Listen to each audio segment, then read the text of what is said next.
বনী ইসরাইলের সৎ যুবক। বনী ইসরাইলে একজন সৎ ও চরিত্রবান যুবক ছিলেন। তৎকালীন সময়ে বনী ইসরাইলে তার চেয়ে সুদর্শন কোনো যুবক ছিল না। তিনি বাড়িতে বাড়িতে বাসনপত্র বিক্রি করতেন।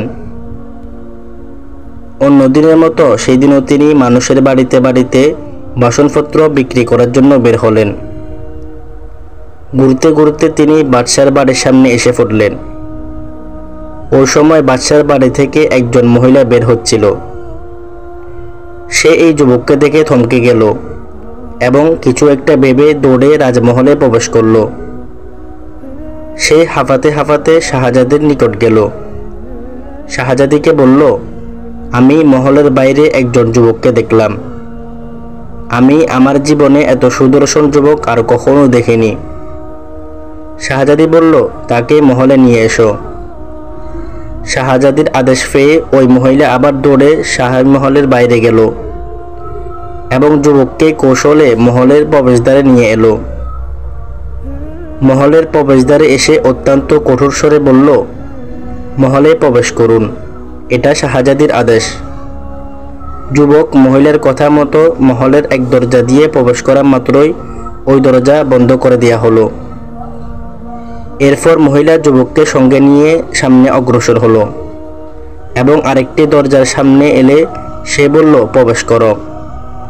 যুবক তার কথায় সেই দরজায় প্রবেশ করলেন। প্রবেশ করা মাত্রই সেই দরজাও বন্ধ করে দেয়া হলো।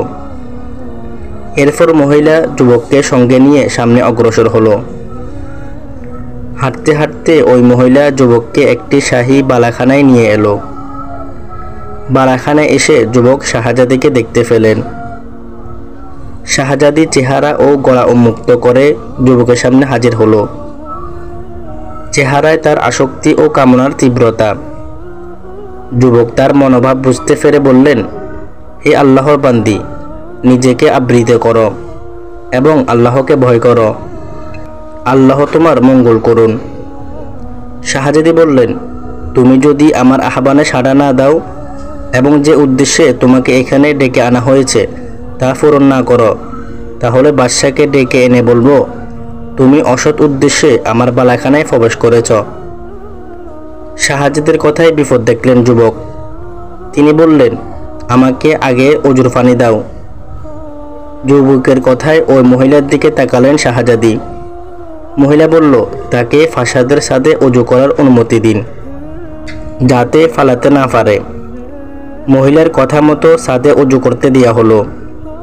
সাদে অজু করতে গিয়ে যুবক আল্লাহ তাআলার দরবারে হাত তুলে বললেন, হে আল্লাহ, আমাকে তারা পাপ কাজে আহ্বান করেছে। আমি প্রতিজ্ঞা করেছি এই ফাসাদ থেকে লাফিয়ে পড়ব, তবু ফাফে ঝাঁপ দিব না। এরপর তিনি বিসমিল্লাহ বলে ফাসাদ থেকে লাফ দিলেন। দুনিয়ার এই ফেরেশতার জন্য আল্লাহ তাআলা আসমান থেকে একজন ফেরেশতা প্রেরণ করলেন। ফেরেশতা তৎক্ষণাৎ দুনিয়ায় নেমে এলেন এবং যুবককে জাপটে ধরলেন। বনী ইসরায়েলের ও যুবকটি তখন দুই পায়ের উপর সোজা দাঁড়িয়ে গেলেন, যেন মাত্র 2 হাত উপর থেকে মাটিতে লাফিয়ে পড়লেন। নিরাপদে মাটিতে নামতে পেরে এবং স্বচক্ষে আল্লাহ তাআলার সাহায্য দেখে যুবকের আত্মবিশ্বাস বেড়ে গেল। তিনি বললেন, হে আল্লাহ, আপনি ইচ্ছা করলে আমাকে এই বাসনপত্র বিক্রি করা ছাড়াই রিজিক দিতে পারেন। সুতরাং আজকে থেকে আমি এই ব্যবসা ছেড়ে দিলাম। এই দোয়া করে তিনি ফাসাদ ছেড়ে ফালাতে লাগলেন। কিছু দূর এগিয়ে যেতেই আল্লাহ তাআলা একটা স্বর্ণের টিবিট পাঠালেন। যুবক টিড্ডিটা হাত দিয়ে ধরে ফেললেন। হাতে নিতেই তিনি অবাক হয়ে দেখলেন তার গোটা কাপড় জুড়ে স্বর্ণের টিড্ডি ছেয়ে যাচ্ছে। তিনি টিড্ডিগুলো হাতে নিয়ে বললেন, হে আল্লাহ, এগুলো যদি আপনার পক্ষ হতে আমার জন্য উত্তম রিজিক হয়ে থাকে তবে তাতে বরকত দিন। পক্ষান্তরে যদি আখিরাতের বিনিময়ে হ্রাস করে আমাকে এসব বস্তু দান করা হয়ে থাকে তবে আখিরাতের ক্ষতিগ্রস্ত করে আমার বিনিময় গ্রহণ করার কোনো প্রয়োজন নেই। আসমান থেকে একটি ঘোষণা হলো, তুমি গুনাহের কাজে লিপ্ত না হয়ে যে সবর করেছ তার 25 ভাগের 1 ভাগের বিনিময়ে এই স্বর্ণের টিড্ডি। যুবক বললেন, যে সম্পদ আখেরাতের সওয়াবের মোকাবেলা হয় এবং যা আখেরাতের বিনিময় হ্রাস করে দেয় তা গ্রহণ করার কোনো প্রয়োজন নেই। হে আল্লাহ, আমি আখেরাতের জন্য পূর্ণ বিনিময় রেখে দিতে চাই। এই কথা বলে যুবক স্বর্ণের টিড্ডিগুলো ফেলে রেখে নিজের গন্তব্যের দিকে এগিয়ে চললেন। স্বর্ণের টিড্ডিগুলো যেদিক থেকে উড়ে এসেছিল সেদিকে ফিরে গেল। স্বর্ণের টিড্ডিগুলো ফেরেশতাদের সামনে আসমান থেকে নেমে এসে জমিনের মাটির ফেরেশতা অবহেলা ও উপেক্ষার দুঃখ নিয়ে ফিরে গেল।